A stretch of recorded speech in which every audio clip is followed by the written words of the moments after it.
Please ignore the fact my hair is sideways for some reason.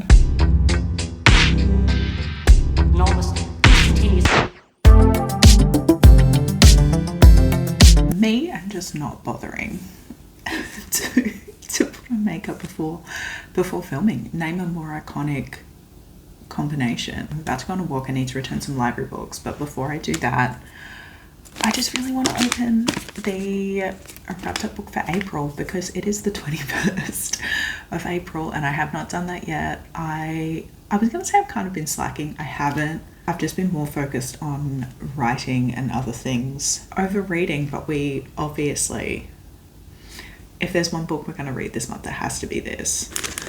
So let's go ahead and find out what it is. I have a vague idea about what this might be, just based on the size and shape and kind of book. I can tell it is, but let's go ahead and find out. Let's be surprised.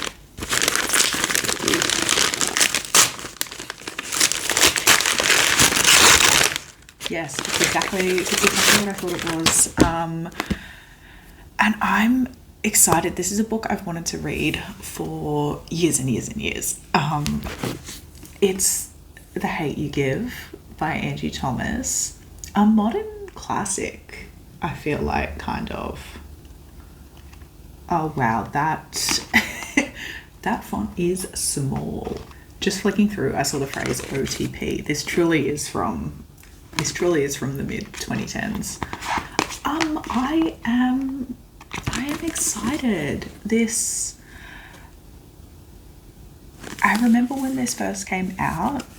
It was when the BLM movement was like just starting to sort of gain traction.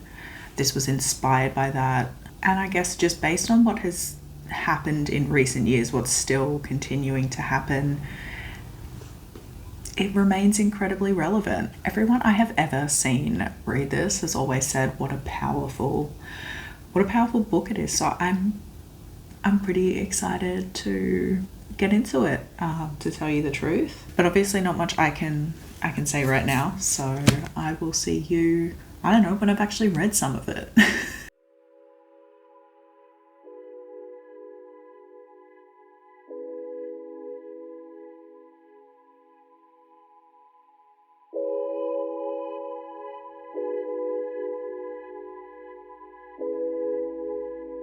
Apologies for the sound, but I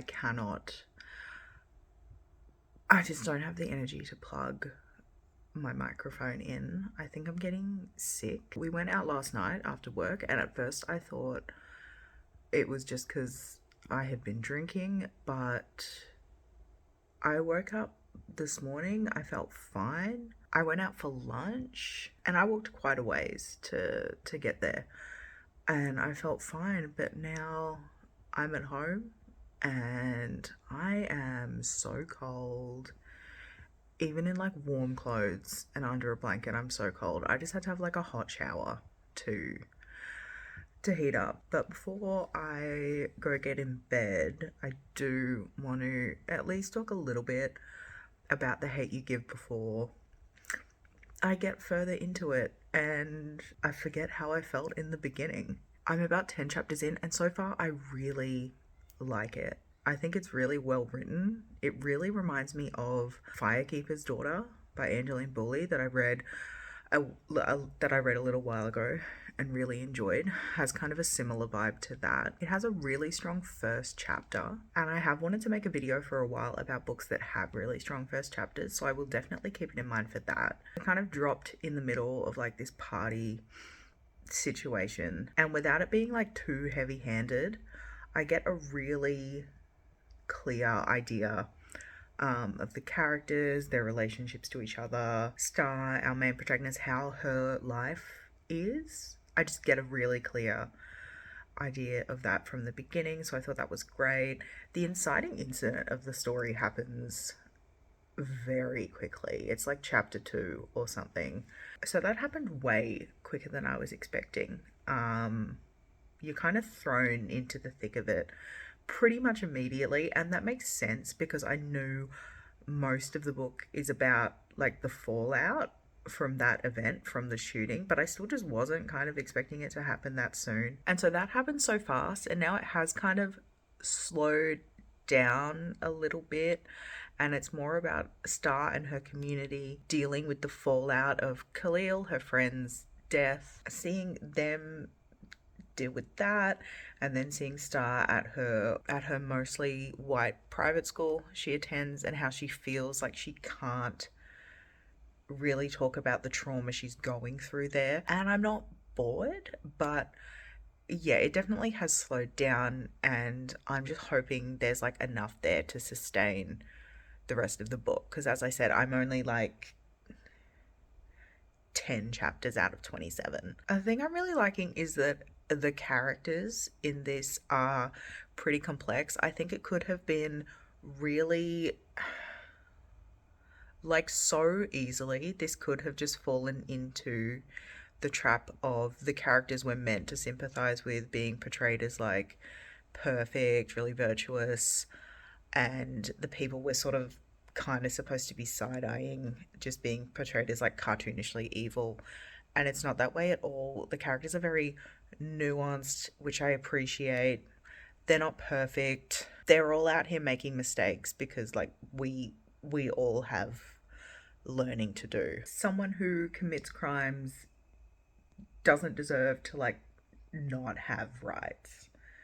And someone who has good intentions, tries to be woke or whatever, can still make mistakes, can still end up performing microaggressions. And so far, all that stuff has been presented in a way that I think is very realistic and very compelling. So yeah, so far, book good. I'm gonna go get in my bed under the covers. And I will talk to you after, whenever I feel like doing more reading.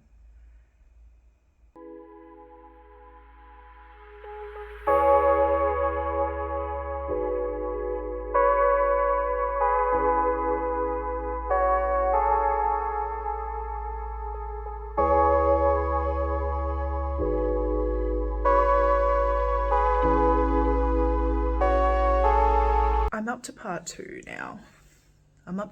now. And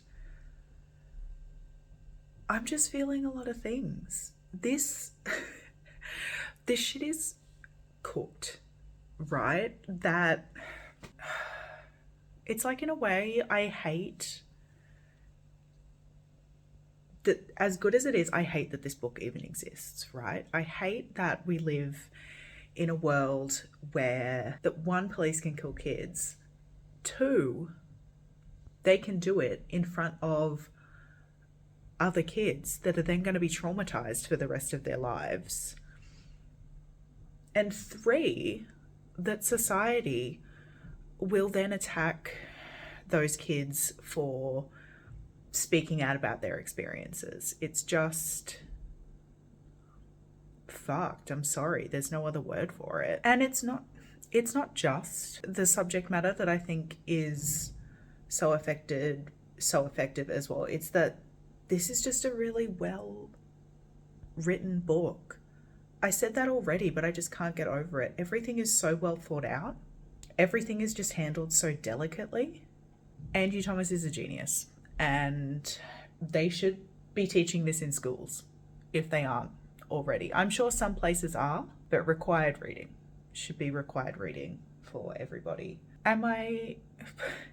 It's one of those cases where it's like, would I say I'm enjoying reading this? No, it's very upsetting, but it feels important, and I'm very glad that I'm finally getting around to doing it. And I anticipate being finished today. I anticipate being done with it quite soon. So just when I thought I had finished scripting my March and April wrap up, my Pits and My Pigs video, Angie Thomas decided to say, surprise. She said, surprise, I've written the perfect book. I keep trying to think of critiques, and I I just don't have any. There is literally nothing about this that she could have done better. If the lighting on my face looks weird, it's because there's a candle burning like quite close to me, and it's the first burn, so I can't stop it. I've just got to let it go. And it's too hot for me to move as well. But back to this, the final chapters of this are wild.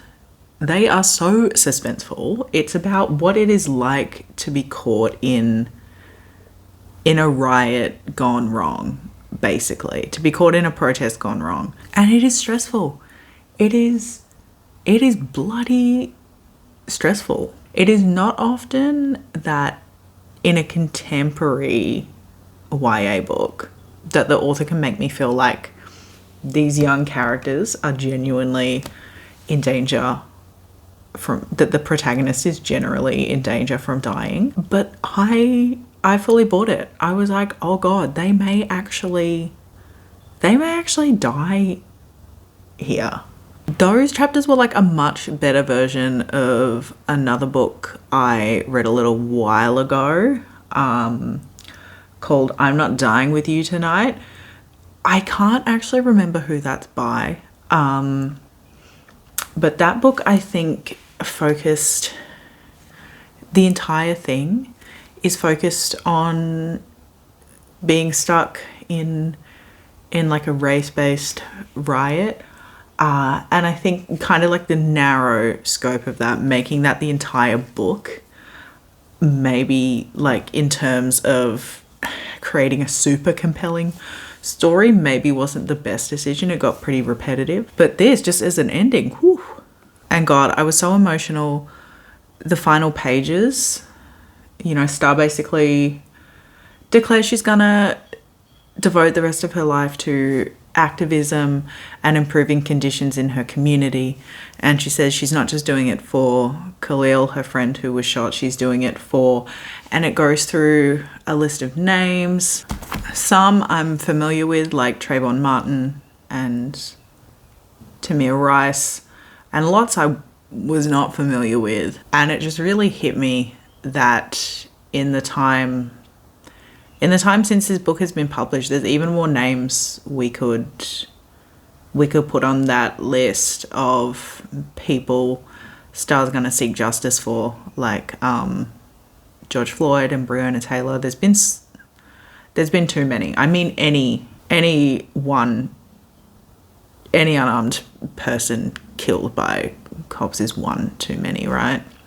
So yeah, just a completely 5-star reading experience. I'm a little bit sad that it took me this long to get to read such an amazing book. You know what? I don't think I can even sit here and say it would have hit harder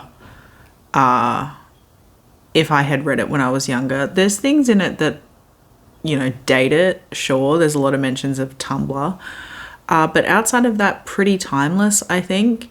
And has a lot to say for anybody, not just people that are in like the young adult age bracket, though obviously it's designed for them and it's gonna have a lot to teach them, obviously. And obviously I'm giving it 5 stars if I didn't say that.